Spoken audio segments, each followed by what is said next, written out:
Welcome, my peeps, my peoples. Please like, comment, subscribe, share the video. It would be greatly appreciated from the bottom of my heart, my peeps, my peoples. So let's talk about Southern Charm, New Orleans, season 1, episode 6. Let's get into it. So I am Mary Jane, and you know the episode starts off when they're still in the Myrtle Mansion, the scary house or whatever. You know, Justin, he was not trying to sleep there. Him and his girlfriend Kelsey got out of there because he's not sleeping at no plantation place where they're paying money to be there, and the ancestors ain't getting their money. You know what I mean? The slaves that worked on that plantation are not reaping any benefit for this place to be on Ticket Advisor or be a destination to go to visit and sleep at. So it is what it is. So he decides not to sleep there, and so Tamika and Barry, they're in their room, and her friends, you know, the female that was there, that the one that has, you know, the short haircut, and Jared basically was knocking on their windows and stuff like that, and you know, trying to scare them and have them all paranoid, but it really didn't work. So anyways, everybody's waking up and they're getting ready to go to have dinner, and they get ready to have dinner, and when they get to go have dinner, Justin shows up with Kelsey or whatever. So, you know, Tamika is concerned about Justin. And so she's concerned about what's going on with Justin and everything like that. So she's asking him about his health and things like that. And she's also saying that, you know, my father died at the age of 36. He died when I was like 6 years old or 5 years old. And she's saying your health is very important. You need to take care of yourself. And she's actually opening up and giving a testimony. But Barry didn't hear the conversation because there was other conversations going on at the table. Even though the cameras focus on the on Tamika's conversation, but there was other conversations going on where the camera and the microphone wasn't focused on. And so Barry interrupts and he asks for sauce. Tamika flips out. She was like, "Oh my God, how are you gonna interrupt the conversation? I'm talking about something so deep, something so personal and everything, and you're gonna ask for sauce? That's so rude. That's so disrespectful. Why would you do that?" Like, she's like, "Oh my goodness," she's going in, and he was like, "Come on, like, I didn't mean to do that on purpose." He was like, "Okay, yeah, Tamika, you're the nicest person in the world. You're not rude at all." And so she continues to go on, like, you know, I was really having a heartfelt conversation about the situation, and Barry just rudely interrupted me, like, how rude. And so then Sonny jumps in. Sonny's actually, you know, Tamika's brother, and he goes, "Tamika, he didn't try to do that on purpose. He was not trying to be rude to you on purpose. There was other conversations going on. He didn't know what you was talking about." So then that's when, you know, John, he says, like, you know, have you went to counseling or whatever for the situation? I guess either he's talking about counseling for Justin's situation or counseling for Tamika's situation with losing her father. And so so when he mentioned that go see a therapist or anything like that, Tamika was like she's like, "I don't really need no therapist." Really. And so they was like, she was like, "I don't really need no therapist." And so then Sonny calls Tamika insecure. And I was like, OMG. So then Justin was like, OMG. John Mooney was like, OMG. Everybody at the table, don't call her insecure, because last time somebody said insecure and went crazy. Wow, you know, Barry dropped the F-bomb last time they said insecure about Tamika. And so Tamika was like, "I'm not insecure. I'm just this. I'm not just like I like attention. I'm on the microphone. I do this. I do that. I'm not insecure." And so Tamika feels like as she's trying to, you know, defend herself, she's coming off as she's insecure. And so they asked Barry, "Do you think Tamika's insecure?" And Barry goes, "No, I don't think she's insecure. What I think she craves for attention."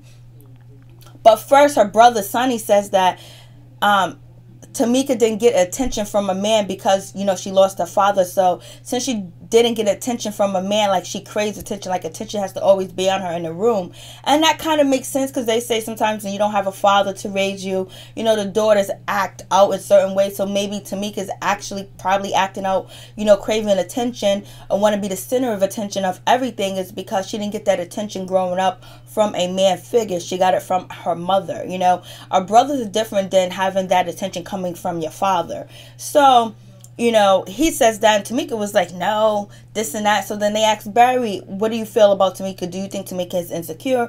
And so then Barry was like, "Well, I don't feel that she's insecure. I don't think that she's insecure. I just think that, you know, she's too busy. She's too much. Like, she's doing too many things. Like, and she loses sight of good people and good friends. Like, she's in so many different groups. She's involved in so many different things that she loses sight of what's important to her. Now, she needs to calm down and slow her roll and figure out what's important to her. Find out the things that really matter in life instead of, you know, spreading herself so thin.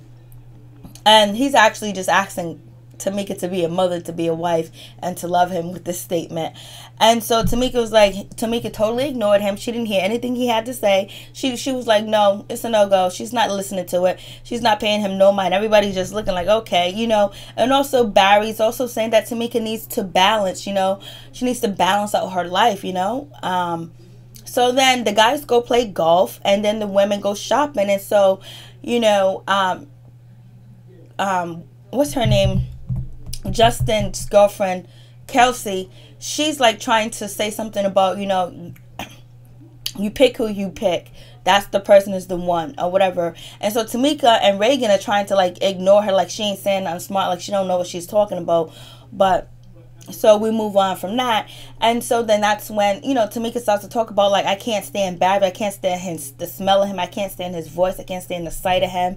And she was like, wow. Everybody's like, ooh. And so, you know, Kelsey's like, you know, Kelsey, I think her name is Kelsey. Kelsey, as, you know, is like, you know, but he's, you know, he's consistent. Like, he buys you gifts and stuff. Reagan said, well, he buttered you up and all this other things. And she was like, oh, yeah. So Tamika's really just putting on that show that, damn, she don't care two cents about Barry. And it just seems like it's sad because Barry seems like he's a really good man. He seems like he cares for Tamika. He loves her dirty draws. He loves everything about her. He wants to keep his family together. And he also wants Tamika to show him love. And he's showing Tamika all the love in the world. Even when, you know, they was getting out the van at the restaurant, he tried to assist her, help her out of the van like a gentleman's supposed to do. And she's yelling and screaming at him. He was like, I'm just trying to help you out.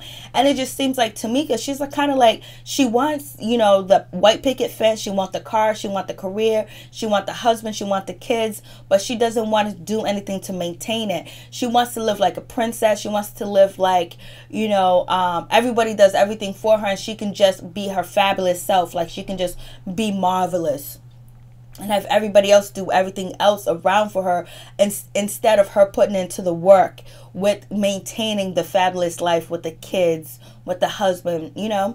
So Reagan and Tamika get into, you know, the clothing store and they're talking, and Reagan's just like, well, it seems like you don't really listen to Barry. It seems like you don't really listen to Barry. Like, you know, it's like you overtake him. It's like, you know, you don't give him a chance. And Reagan was like, you know, I can't be judging you because my marriage is bad as well. You know, I got problems. But she said this in her confessional. And she was like, well, you need to just, you know, Barry just wants you to be more loving and caring and be more affectionate to him and stuff like that. She's like, well, I can't be perfect. And so then, you know, Reagan throws in a shot talking about your marriage, talking about Tamika and Barry's marriage is bipolar. Like, come on, look at you, Reagan. Look how you treating Jeff. You left Jeff. You went into another whole house. You went and rented out another whole house on a French Quarter to get away from Jeff, abandoning him, leaving him alone. Every time something happens, you blame him, saying that it's his illness. He's disabled. You treat him like a child. You have him put all your stuff together for your parties and your events, and then you don't show him no type of love. I don't even know if I don't know if Jeff and Reagan are even intimate, because she seems like she can't stand the sight of Barry as well as Tamika. Reagan can't stand the sight of Jeff as well as Tamika cannot stand the sight of Barry. And it seems like these two women are fed up with their marriage. But, you know, Reagan went a step farther. She moved out the house. She bounced. She was like, I need some peace time. I need some quality time. You know, and she totally like she's walking away from her marriage. Even though they're still together, he comes and he visits or whatever. But she just like, in his time of need, what he's going through with, you know, his concussion, his mom stealing his money and everything else. It's just a time where, you know, you depend on your significant other to be there for you. But Reagan was like, I'm out. Pieces, deuces. School is more important than you, baby. Which she can go to school at the same, you know, she can go to that, she can go to school and she can, you know, be a wife to her husband and not separate herself from them. There's so many people that juggle kids, husbands, wives, you know, jobs, 2 jobs, and, you know, a relationship, going to school at the same time. So there's some people that double major, has a part-time job. Some of them have full-time jobs. So it's not like it's impossible to do, but, you know, she wants to make it better for herself. So I was like, whoa, this is how we do it. And Reagan feels like, you know, Barry is kind of like starving for attention. And she also, and so now we get to, you know, Jeff, he ends up talking to Barry, and he's telling Barry that, you know, I was on this website looking for different things, and it's counseling to deal with women like we have, because we have the prototype type A woman to try to deal with the situation. Barry's in counseling working on his anger, but he also feels abandoned and he feels alone. And Jeff feels abandoned, he feels alone, he feels left out in the cold. And, you know, Jeff seems like he's a wonderful, nice, sweet guy, and he just wanted to love on Reagan, and he wants to have a family. He wants to have children. He wants Reagan to be the ray of his life, the sunshine in his life, and she's only raining clouds. And so he's trying to get help. He's trying to make everything better so Reagan can come back home. Reagan and forgive him, and they can move forward. And so he ended up telling, you know, Barry, this is some counseling you and Tamika can probably help from, because we both got women that don't like us, that can't stand us, and treat us like crap. You know, that's what it seems on what is projected on the TV. That's what it seems like. But we also got to keep in mind that, you know, Reagan and Tamika actually trying to make sure they secure a second season, and they're being filmed, so they got to make it more interesting, more lively, because nobody else is bringing the heat, nobody else is bringing attention, nobody else is really doing anything to stand out so this show can be picked up for next season. So Reagan and, you know, Tamika might not be that bad. They might be doing this for the ratings, but once again, Tamika and Reagan will probably end up like, you know, like Simone and, you know, Dr. Simone and Curtis and Dr. Jackie and Cecil. And so it's Dr. Simone and Cecil and Dr. Jackie and Curtis, because when you don't give your man attention, this is how it can spiral out of control, where somebody can come in and be the cleanup woman and clean up the mess and take your man from it. Because Barry seems like a great man. He seems, you know, he's loving with his kids. He's business oriented. You know, he's trying to start multiple business. He's taking care of the kids. He's cooking. And he comes from a background of having a strong mother, a mother that's very strong and independent, and raised him to be the man that he is. And that's the same thing he wants for his kids. He wants for his kids to have that bond, that strength, and that power that his mom gave him. And he wants Tamika to be able to give that to their children, and actually have like a family, to have, you know, have Sunday dinners and things like that. So we'll see what happens with that. And so we have Tamika and her daughter Rainey. They go out, they come back. Rainey's crying. Rainey tells her father, you know, first she slammed the mom's door. Mom, you know, Tamika was like, close my door properly. And, you know, Rainey's actually telling Barry, like, Barry's asking her what's going on. Like, he's trying to talk to her. He's making her be an adult too as well, by expressing her feelings and talking about it, instead of crying, to express herself in a different way. And so he was like, you know, she was like, I'm so unlucky. My mom, she said, I'm so unlucky. Mom always messes up everything. And then you get Tamika. Tamika is saying that, you know, there was 100 couple of girls. There was only 12 prizes, and, you know, my daughter wasn't going to get one. It wasn't for her to win, and she has to learn that she can't get everything, and I'm not going to show nepotism. But it seems like, you know, Tamika was spoiled, raised, you know, was spoiled, but she's not spoiling her kids. And also Tamika has, you know, a little bit of a point when she says that, you know, my father died when I was 6. My mom had MS right after, so I had to grow up really fast and be an adult. So it seems like Tamika's very hard. Like, she did go through a lot of hard, and she did go through a lot of, you know, very difficult situations where it made her the hard person that she is, where she's not so open and is so loving, and she wears her heart on her sleeve for her children.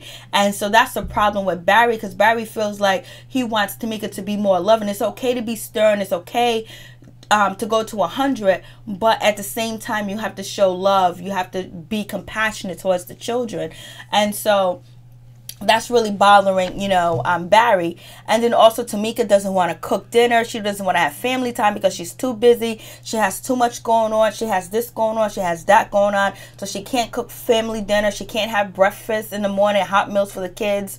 And she can't have dinner for the kids because she's just so busy.